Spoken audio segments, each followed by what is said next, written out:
థియేటర్ల బంధుల విషయం ఇప్పుడు పవన్ కళ్యాణ్ సినిమా వచ్చినప్పుడే గుర్తొచ్చింది వీళ్ళకు, నిర్మాత వాళ్ళకు. సో చాలా మంది ఏంటంటే దీంట్లో ఉండే కొంత పెద్ద పెద్ద ప్రొడ్యూసర్లు ఏం చేస్తున్నారంటే పవన్ కళ్యాణ్ సినిమా వచ్చినప్పుడే హైక్ చేయడం కానీ, ఏదైనా బంద్ చేయడం కానీ, ఇంకోటి ఏదైనా చేయడం కానీ వాళ్ళకు గుర్తొస్తుంది. సో ఇంతకుముందు సినిమాలు చాలా వచ్చాయి, చాలా పెద్ద పెద్ద సినిమాలు వచ్చాయి, చిన్న సినిమాలు వచ్చాయి. అంతెందుకు పుష్ప 2కి ఏమన్నా ఏం జరగలేదు. అంతే గేమ్ చేంజర్ అంటే ఓకే వెళ్ళిపోయింది, సంక్రాంతికి వస్తున్నాం, చిన్న సినిమా పెద్ద హిట్ కొట్టింది. ఇంకోటి మ్యాడ్ కానీ, ఇంకోటి ఏదైనా సినిమాలు కానీ, ఇలాంటి నిర్మాతల వాళ్ళు ఏం చేస్తారంటే పవన్ కళ్యాణ్ సినిమా గుర్తుకొచ్చినప్పుడే లేదా సినిమా రిలీజ్ ఉంది అన్నప్పుడే ఎందుకు ఇలా వాళ్ళు ఇది చేస్తున్నారు, ఎందుకు ఇలా థియేటర్లు బంద్ చేయడం కానీ, థియేటర్ల గురించి ఏదైనా కరెంటు బిల్లు లేకపోవడం అనడం కానీ, దాని గురించి. ఇంకోటి ఏంటంటే చిన్న చిన్న సమస్యల గురించి డిస్ట్రిబ్యూటర్లకు ఇబ్బంది కలగడం కానీ, డిస్ట్రిబ్యూటర్లకు ఏదో నష్టం జరిగింది అనడం కానీ. పవన్ కళ్యాణ్ సినిమా జూన్ 12వ తారీఖు లేదా తొందరలో ఉంది అనగానే ఇలాంటి డిసిషన్ ఎందుకు తీసుకుంటున్నారో నిర్మాతలు, పెద్ద పెద్ద నిర్మాతలు. దీని కింద ఎవరో కుట్రదారులు ఉన్నారు. సో ఆ కుట్రదారులు బయటకు వచ్చి దయచేసి ఈ పవన్ కళ్యాణ్ సినిమాని కాదు, మన పవన్ కళ్యాణ్ గారి సినిమానే కాదు, ఏ సినిమాకైనా సరే డిస్ట్రిబ్యూటర్ వాళ్ళు కానీ, అవి థియేటర్లు బంద్ విషయం కానీ, థియేటర్ల సమస్యలు కానీ ఆల్రెడీ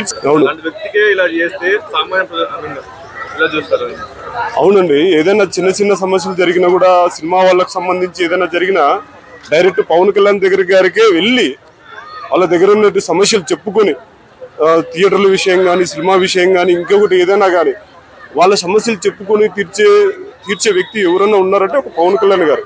అలాంటి పవన్ కళ్యాణ్ సినిమా రిలీజ్ అయ్యేటప్పుడు ఏంటండి ఈ సమస్యలు మాకైతే అర్థం కాలేదు. ఒక పవన్ కళ్యాణ్ అభిమానిగా, మెగా అభిమానిగా చెప్తున్నానండి, అసలు ఇది సమస్యే కాదు.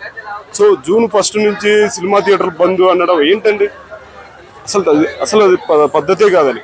ఒక ఆంధ్రప్రదేశ్లోనే కాదు, ఎక్కడైనా థియేటర్లు బంద్ అంటే ఓటీటీలు ఉన్నాయి, చాలా పెద్ద ఓటీటీలు ఉన్నాయి, ఇంకా అదర్స్ ఉన్నాయి. సో వాటి ద్వారా రిలీజ్ చేసుకోవచ్చు. కానీ ఎందుకు థియేటర్లు అంటే ఒక ఆనందం కోసం, ఒక అభిమానులు ఏంటంటే ఉర్రూతలూగుతారు. ఒక పెద్ద స్టార్ సినిమా రిలీజ్ అయ్యేటప్పుడు అభిమానుల కోసం అది ఏంటంటే ఒక పూలు చల్లడం కానీ, కాగితాలు చల్లడం కానీ, ఆనందం వ్యక్తపరచడం కోసం ఒక పెద్ద స్టార్లు భక్తులు ఉంటారు, వాళ్ళ హారతులు కూడా ఇస్తారు థియేటర్లలో. సో అలాంటి సిచ్యువేషన్, అలాంటి అభిమానులు ఉన్న వాళ్ళకు నిర్మాతలు ఏం చేయాలంటే కంపల్సరీగా ఈ సమస్యను పరిష్కరించి, ఆ పరిష్కారం ఏందని అడగాల ఎవరిని, డిప్యూటీ సీఎం కానీ, సీఎంను కానీ, ఎక్కడైనా కానీ సమస్య ఉంటాయి. దయచేసి ఆంధ్రప్రదేశ్కి వచ్చినా, తెలంగాణలో ఉన్నా కూడా ఏ డిస్ట్రిబ్యూటర్ అయినా, సినీ నిర్మాత అయినా సరే, దానికి సంబంధించిన డైరెక్టర్లు అయినా సరే, ఎవరైనా కానీ తెలంగాణగా ఇది తెలంగాణను వదిలి ఆంధ్రాకి వెళ్ళినా సరే, ఆంధ్రాను వదిలి తెలంగాణకు వచ్చినా సరే ఫస్ట్ ఏంటంటే సమస్యను పరిష్కరించుకోవాలి. ఇప్పుడు థియేటర్లు అనేది ఒక రోజు బంద్ చేసుకోండి, ఏదైనా సమస్య ఉంటే తర్వాత నెక్స్ట్ డే దాన్ని సాల్వ్ చేసుకోవడానికి ప్రయత్నం చేయాలి. అంతే తప్ప పూర్తిగా బంద్ చేస్తా అనడం అసలు ఇంపాసిబుల్ అండి.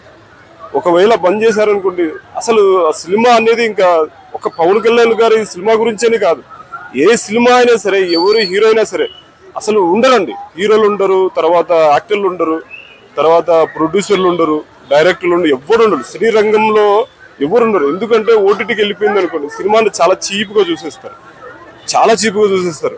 ఇప్పుడు ఆల్రెడీ ఓటీటీలు 2020 నుంచి కరోనా వచ్చిన నుంచి ఓటీటీలకు దానికి అట్రాక్షన్ అయిపోయినటువంటి జనం, పబ్లిక్ ఏం చేస్తున్నారంటే ఏముందిలే థియేటర్కి పోయి ఏం చూస్తావులే, థియేటర్లో ఏముందిలే. ఇప్పుడు వెళ్ళేదంతా ఎవరండి, అభిమానులు బాగా మంచిగా వెళ్ళిపోతున్నారు. ఇంకా సినిమా చూడాలనే ఒక ఫ్యామిలీస్ వాళ్ళు ఏదైనా సరదాగా అలా వెకేషన్ వెళ్ళినట్టుగా థియేటర్కి వెళ్ళి చూస్తున్నారు. సో అలాంటి థియేటర్లు క్లోజ్ చేయడం అనేది తప్పండి. ఈ 5 మంది చేతుల్లోనే థియేటర్లు మొత్తం ఉన్నాయి, వీళ్ళే నడిపిస్తున్నారు అనేసి టాక్ నడుస్తుంది, ఏమంటారు? నేను ఒకటే అంటాను, ఆ 5 మంది అయినా సరే, 60 మంది అయినా సరే, దయచేసి ఈ సమస్యను పరిష్కరించి తొందరగా తీర్చాలి. ఒకవేళ థియేటర్ లేకపోతే మీకు కూడా నష్టం. ఒక ప్రొడ్యూసర్ ఇప్పుడు కోట్లు, వేల కోట్లు, 100 కోట్లు సంపాదించిన ప్రొడ్యూసర్ అయినా ఎవరైనా సరే, ఇవాళ నేను వాళ్ళు చెప్పినట్టు నడుస్తుందంటే నడుస్తుంది ఎంతకాలం. ఇప్పుడు మీరంటే ఉన్నారంటే దాని పబ్లికే కారణం. మీరంటే తెలుస్తున్నారు ఒక పబ్లిక్ అంటే మేము చూడబట్టి, అంటే జనాలు థియేటర్కి వెళ్ళి చూడబట్టే పలానా హీరో, పలానా ప్రొడ్యూసరు, పలానా డైరెక్టరు దానికని తెలుస్తుంది. ఇప్పుడు ఓటీటీలు గీటీలు దానికి మన సోషల్ మీడియాలో కానీ ఏదో దాన్ని ఇడిచారనుకోండి, అసలు సినిమా వాల్యూ పడిపోతుంది, నిర్మాత వాల్యూ పడిపోతుంది, ప్రొడ్యూసర్ అదేంది మన డైరెక్టర్ వాల్యూ పడిపోతుంది. అసలు సినిమాల రంగానికే పెద్ద దెబ్బ కొడుతుంది.